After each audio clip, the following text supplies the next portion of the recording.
सर्वसम्मति से पारित करके 2015 से यह अंतर्राष्ट्रीय योग दिवस प्रारंभ हुआ है और हम देख रहे हैं कि पिछले 10 वर्षों में आज ये 10 साल पूरे हो रहे हैं, 11वें वर्ष में हम प्रवेश कर रहे हैं। इस 10 वर्षों में न ही सिर्फ देश में बल्कि दुनिया में योग चेतना और योग के प्रति एक सद्भाव के वातावरण के साथ साथ ज्यादा से ज्यादा लोगों का सहयोग मिलते हुए इसमें योगदान हुआ है। और हमने यह भी देखा है कि किस तरीके से योग ने स्वास्थ्य के क्षेत्र में, मानसिक तनाव के क्षेत्र में या अपने व्यक्तिगत जीवन में किस तरीके से बदलाव लाने का काम हुआ है। और इसी बात को ध्यान में रखते हुए इस योग दिवस को जब हम मनाते हैं तो हर वर्ष हम देखते हैं कि ज्यादा से ज्यादा लोग इसमें भाग ले रहे हैं। इस समय जब हम योग करने वाले हैं और अभी से लगभग 20-25 मिनट बाद आदरणीय प्रधानमंत्री जी का हमको विशाखापट्टनम से उद्बोधन मिलेगा, तो हमको ये ध्यान में रखना चाहिए कि लाखों स्थान पर करोड़ों लोग आज योग दिवस में योग के अभ्यास में जुड़ रहे हैं। ये बहुत ही, जिसे हम कह सकते हैं कि पॉजिटिव वातावरण में, एक सकारात्मक वातावरण में और एक सकारात्मक योगदान के साथ इस कार्यक्रम में हम सब लोग शरीक हुए हैं।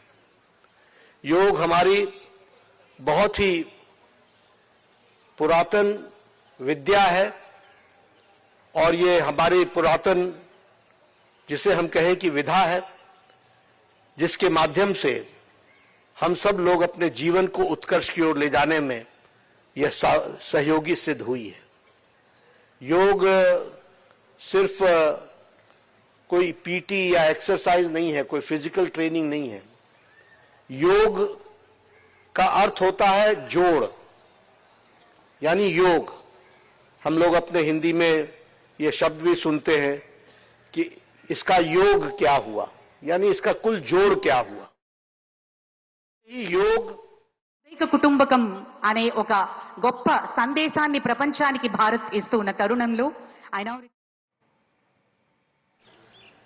ये सिर्फ फिजिकल एक्सरसाइज नहीं है, ये फिजिकल के साथ साथ मेंटल एक्सरसाइज भी है और मेंटल एक्सरसाइज के साथ साथ ये हमारे स्व को, स्व चेतना को पहचानने का माध्यम भी है।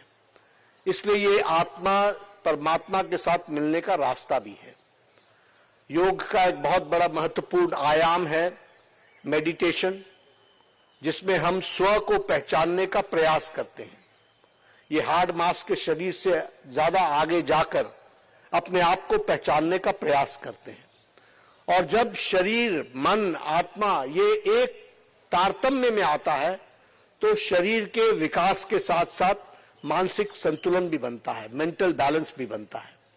और इसीलिए योग के माध्यम से हम स्वस्थ शरीर से, स्वस्थ मस्तिष्क से, स्वस्थ और अच्छे वातावरण में, पॉजिटिव वातावरण में अपने कार्य को करने में यह सहायक सिद्ध होता है। और इसीलिए ज्यादा से ज्यादा लोग योग के साथ जुड़े, अपने आप को पहचाने, शारीरिक मानसिक अवस्था में एक संतुलन लाएं और इसके साथ साथ अपने जीवन को उत्कर्ष की ओर ले जाए। यह इस योग के माध्यम से हम सब लोग कर सकते हैं। मेरा पूरा विश्वास है कि हम सब लोग आज के दिन सिर्फ योग अभ्यास करें, एक दिन करने से काम नहीं चलेगा, इसको हमको अपने जीवन में उतारना होगा। इसलिए मेरी आशा भी है और विश्वास भी है कि इसे हम अपने दैनंदिन डेली रूटीन में किस तरीके से शामिल कर सकते हैं, सम्मिलित कर सकते हैं, किस तरीके से हम अपने दैनंदिन जीवन का एक आयाम बना सकते हैं, इसकी हमको चिंता करने की आवश्यकता है। मुझे पूरा विश्वास है कि हम इस काम में, आप सब लोग अपने दैनंदिन में इसको जोड़ेंगे और इसको एक अभ्यास के तरीके से जीवन में अपने साथ अंगीकरण करेंगे, ऐसा मेरा विश्वास है। मैं आप सबके साथ यह भी बताना चाहता हूं कि हमारी जो एलोपैथी विधा है जो हम मेडिकल साइंस बोलते हैं, उस मेडिकल साइंस में भी हम लोगों ने नई स्वास्थ्य नीति में 2017 की स्वास्थ्य नीति में यह तय किया कि हमारा स्वास्थ्य होलिस्टिक होगा, एकांगीकरण नहीं होगा, अकेला नहीं होगा। और इसीलिए हम लोगों ने इस बात का भी प्रयास किया कि सभी विधाओं को एक साथ जोड़ा जाए और एलोपैथी के साथ साथ आयुष विभाग को भी हम लोगों ने जोड़ा है। इसीलिए all India institute of medical sciences में हम लोगों ने एलोपैथी के साथ साथ जहां मॉडर्न मेडिकल साइंस है, वहां हम लोगों ने आयुष विभाग को भी सम्मिलित किया है। और आपको जान करके खुशी होगी कि दिल्ली के all India institute of medical sciences में अब एक सेंटर फॉर इंटीग्रेटेड मेडिसिन इस नाम से चलाया जा रहा है। ये सेंटर फॉर इंटीग्रेटेड मेडिसिन में जो हमारे हाइपरटेंसिव, जिनको ब्लड प्रेशर की शिकायत होती है, जिनको डायबिटीज की शिकायत होती है, जिनको रेनल फेलियर की शिकायत होती है, जो कैंसर से भी पीड़ित होते हैं, उनका इम्यून सिस्टम किस तरीके से सुदृढ़ हो सकता है, इसमें सेंटर फॉर इंटीग्रेटेड मेडिसिन बहुत बखूबी काम कर रहा है। किस तरीके से हम दिल के विषयों को हम संतुलित तरीके से उसको सुदृढ़ कर सकते हैं, इसकी भी हम चिंता कर रहे हैं। इसलिए मित्रों, प्रधानमंत्री मोदी जी के नेतृत्व में आयुष